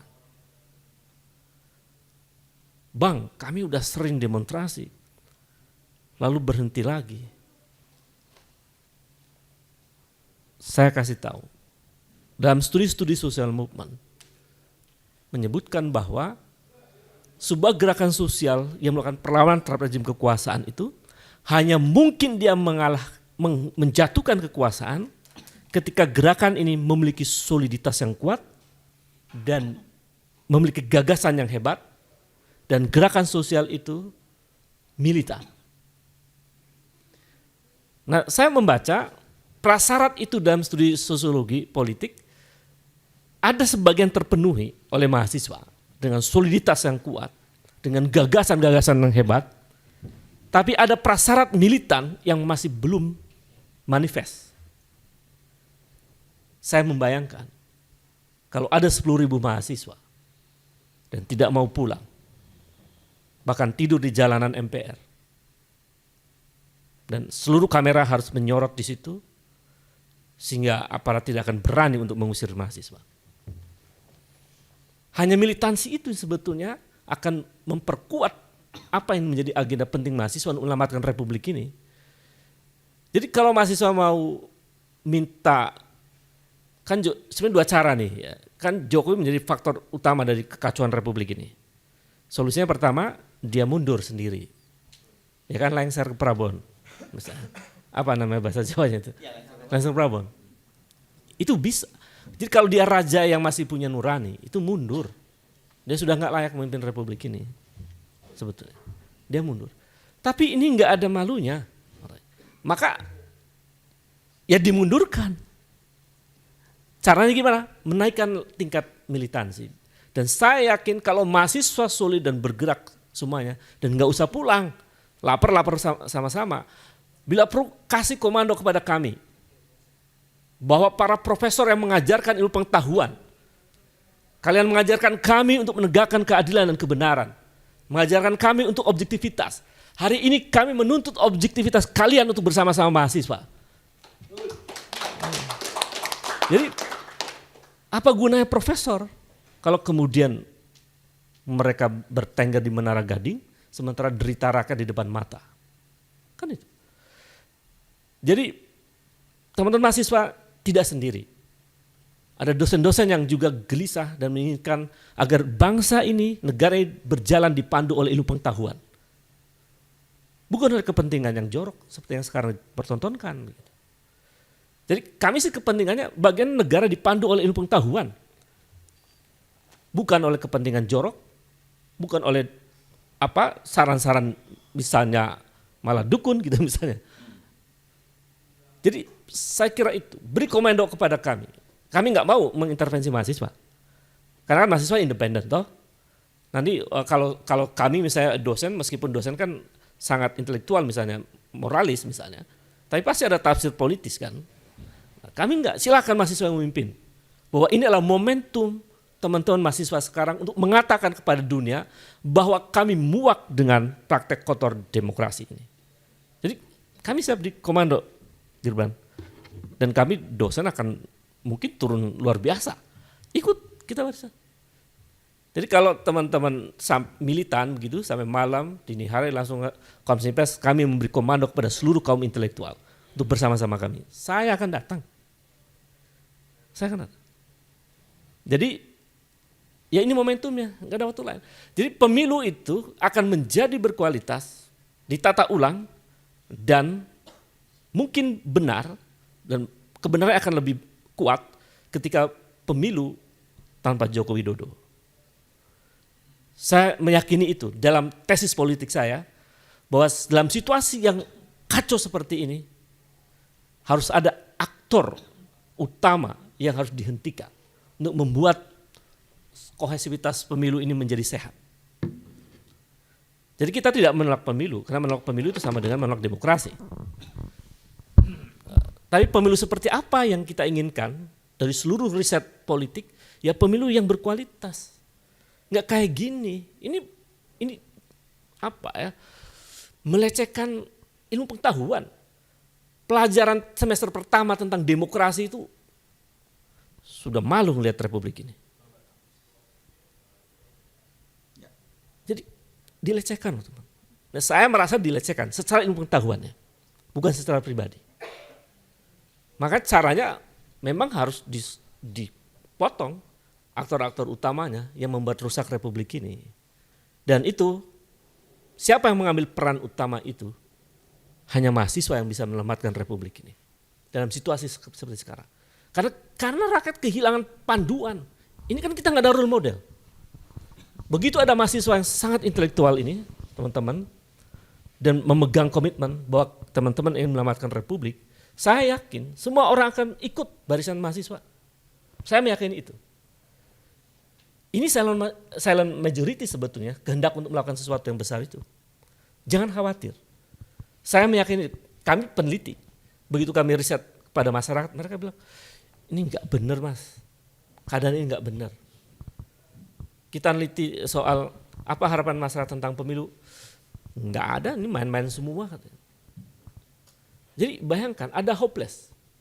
Nah ketika hopeless itu begitu meluas, ada public distrust, hanya anak muda mahasiswa yang bisa memberikan harapan itu. Kan tumpahnya pada mahasiswa, mau nggak untuk menyelamatkan Republik? Selamatkan Republik ini, dan itu hanya teman-teman mahasiswa yang bisa menyelamatkan. Terima kasih. Ini tantangan buat teman-teman mahasiswa ya. Saya kira ada yang mau mengomentari pernyataan dari Kang Ubed?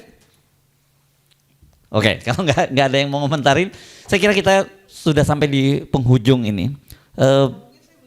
Oke ya, silakan. Nggak banyak juga boleh. Gitu. Sedikit, saya agak gatel gini. Saya kayaknya cukup nggak setuju dengan banyak orang hari ini. Kalau Kang Ubed tadi bilang hanya Jokowi yang diinginkan, padahal tadi sudah jelas permasalahannya adalah bukan hanya di Jokowi, tapi semua. Anda bilang ke MK Anda tidak percaya, ke DPR tidak percaya. Ya bagi saya betul tadi ada sebuah usulan bahwa satu generasi ini harus dipotong begitu. Percuma sama seperti ketua KPK sekarang, Firly Bahuri dicopot dan sebagainya, tapi bawah-bawahnya Dewan Pengawas toh siapa tahu begini dan sebagainya. Bagi saya penurunan Jokowi dan sebagainya, kok toh sudah jelas identifikasi masalahnya itu bukan hanya di Jokowi saja. Itu satu, saya tidak setuju dengan Kang Ubed. Terus yang kedua, saya juga tidak setuju dengan Kang Dodo tadi. Ya Kang Dodo betul ya? Iya, Mas Dodo. Kang Dodo tadi.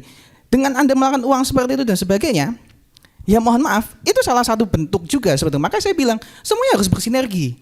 Tidak bisa kita maksudnya juga begini dan sebagainya, tidak bisa salah satunya, semua harus ini, dan salah satunya adalah menghentikan itu begitu. Maka yang ditanya adalah motifnya, apa sih, kenapa kalian mau jadi caleg, kenapa kalian mau ngeluarin begitu dan sebagainya. Kalau misalkan harus mengeluarkan duit segitu untuk ini, bagi saya itu tidak worth it begitu. Itu saya tidak setuju. Satu.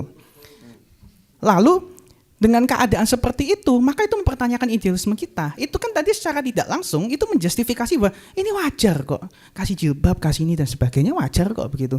Itu tadi bersambung ke pertanyaan dia, kita bisa apa? Saya di sana cuman dibilang saya bisa apa?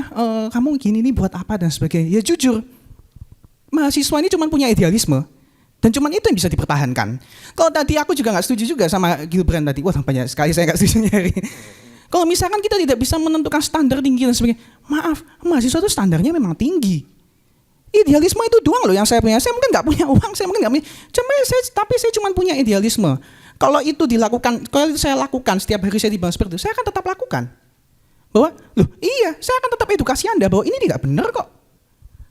Tapi kalau misalkan itu ternyata akhirnya dikurangi substansinya, dikurangi poin-poinnya karena oh ya saya harus memenuhi perut saya sendiri dan sebagainya. Bagi saya idealisme mahasiswa idealisme mahasiswa menurut saya masih omong kosong. Dan untuk sampai ke poin yang dikatakan Kang Ubed, tidak mungkin terjadi kalau misalkan kita masih seperti itu. Jadi bagi saya itu, saya agak gatel saja, mohon maaf. Cuman saya cukup tidak setuju dengan banyak hal. Saya kira kita cukup perlu berani, kita harus bersuara. Begitu, terima kasih. Oke, yes. Ya, boleh dong. Boleh komentarin. Ini ya. bagus Reno ini. Jadi maksud saya, inilah satu diskursus yang harus tumbuh di kalangan entitas akademi ilmuwan. Secara semiotik sebenarnya tafsirnya yang mungkin kurang lebih dalam dari Reno. Bahwa yang saya maksud Jokowi itu adalah rezim. Artinya Arman Usman ya Jokowi. Mereka pejabat yang koruptor ya Jokowi. Maksud saya representasi sebagai satu rezim kolektif itu ada di presiden. Karena dia intervensinya luar biasa di banyak area. Jadi kalau mau semuanya ditata ulang, itu yang saya maksud. Sebagai representasi rezim. Jadi nggak apa-apa.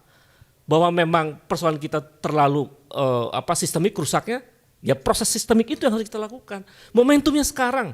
Begitu kita kelewatan ini, kita makin menderita dalam jalan yang panjang. Ya, jadi yang saya sebut sebagai winter is coming ya, betul, long winter ini. Betul, long winter, betul. Ya. Jadi bonus demografi itu akan hanya sekedar mimpi. Kan sedih kalian. Harusnya tahun 2035, 39 itu adalah momentum teman-teman, Reno, Gilban dan lain-lain, Fakih dan seterusnya.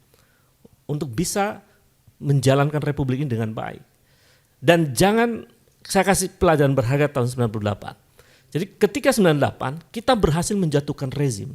Tapi kita gagal memandu agenda. Karena itu kami sekarang mengatakan bahwa silakan pandu mahasiswa.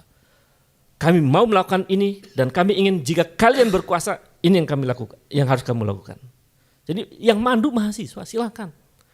Karena kami menyesalnya di situ. Kenapa dulu kita nggak memandu bahwa kau jadi presiden harus begini, begini. Ini aspirasi kami yang mayoritas penduduk republik ini menjadi pemilih. Kan hampir 60%. Anak-anak muda. Jadi saya kira silakan teman-teman memandu itu. Dan silakan lakukan perubahan yang sehebat-hebatnya untuk kepentingan generasi masa depan Republik ini. Saya kira itu ya. Jadi mahasiswa tidak usah berpikir bagaimana ngasih makan masyarakat gitu. Tidak usah. Rakyat sudah cerdas dan pemerintah sudah ngasih BLT. Ya kan? Gitu. Jadi mahasiswa itu tadi betul Reno, idealisme itu lebih mahal dari seluruhnya. Ya. Dan satu-satu kekayaan mahasiswa yang luar biasa adalah idealisme itu. Yes. Saya kira itu ya. Sehingga masyarakat itu ya dalam teori dan basis riset itu ya floating mass. Mereka masih mengambang. Kalau kebenaran yang dominan, dia akan ikut. Sekarang ini kan yang kacau kan keburukan yang mengendalikan politik. Dia makanya diam masyarakat. Tapi begitu arus ini berbalik, oh benar mahasiswa ini. Mereka akan ikut mahasiswa. Percaya itu. Itu studi-studi sosiologi politik menyebutkan itu. Anda mau belajar di Eropa, di Afrika, di Amerika Latin, termasuk di Asia Selatan. Polanya begitu semua masyarakat itu. Mereka akan ikut algoritma yang dominan. Jadi kalau situasinya berbalik, mereka juga akan ikut. Sama ketika 98, saya dituduh gila sama dosen itu. Gila lu, nggak mungkin. Idealisme itu kosong. Kita buktikan. Bahwa ternyata masyarakat itu nuraninya masih hidup kok. Ketika bicara keadilan, kemanusiaan, dan seterusnya. Itu mereka akan ada connect. Gitu. Ya, itu. Dan ini momentumnya sekarang. Saya kira itu. Mas. Yes, oke. Saya kira begini ya, satu hal ini penting untuk kita membuat semacam anatominya ya, memahami anatominya. Atau kalau bahasanya Reno tadi arsitekturnya kekuasaan. Jokowi ini panggung depan, gitu ya. Sebenarnya di panggung belakang itu ada sebuah kekuasaan yang besar. Saya selalu menyebutnya ini semacam matriuska politik. Itu matriuska itu boneka Rusia kan. Di dalam boneka Rusia itu ada boneka lagi, di dalamnya ada boneka lagi, dan di dalam boneka itu ada boneka lagi. Nah ini mesti anatominya mesti jelas. Siapa sesungguhnya yang boneka paling besar, yang representasi dari boneka-boneka itu semua. Nah, kalau teman-teman bisa mengidentifikasi ini, ya saya kira kita bisa langsung mendapatkan dengan jelas bahwa targetnya itu seperti apa gitu. Dan kita tahu memang kalau kemudian kita hari ini bicara soal Jokowi, saya sendiri juga tidak terlalu percaya bahwa orang seperti Jokowi itu kemudian sangat canggih seperti mengendalikan kekuasaan itu. Saya percaya bahwa ada kekuatan besar di belakang itu semua, dan saya kira itu teman-teman kita pahami. Tapi tidak salah juga kalau sekarang melihat bahwa representasi dari kekuatan besar tadi itu adalah Jokowi di panggung depan, dan itu diwujudkan dalam dinasti politiknya. Anda bisa membayangkan orang sekarang, ya mahasiswa sekarang tiap hari kita melihat namanya Gibran itu dihina oleh para netizen ya, tidak datang ke debat, nggak berani debat dan sebagainya. Sampai asam sulfat. Tetapi jangan salah, kekuatan besar tadi itu justru pengen orang seperti ini yang jadi penguasa itu. Karena dengan cara seperti itu mereka bisa mengendalikan kekuasaannya. Itu saya kira yang penting tempat dipahami. Tapi nggak terasa kita sudah waktunya berakhir, dan terima kasih banget untuk teman-teman mahasiswa. Yang paling penting saya sepakat bahwa idealisme yang harus dijaga oleh para mahasiswa, dan selama idealisme itu masih dipegang oleh mahasiswa, saya kira banyak sekali kalau tadi Kang Ubed nyebut studi-studi di berbagai negara juga itu menunjukkan bahwa gerakan ini nanti akan bisa memandu sebuah bangsa untuk menuju demokrasi yang kita inginkan. Saya mengucapkan sekali lagi terima kasih untuk juga yang hadir di sini, dan kita beri applause untuk kita semua ya. Saya Subun Arif, sampai jumpa lagi. Wassalamualaikum warahmatullahi wabarakatuh.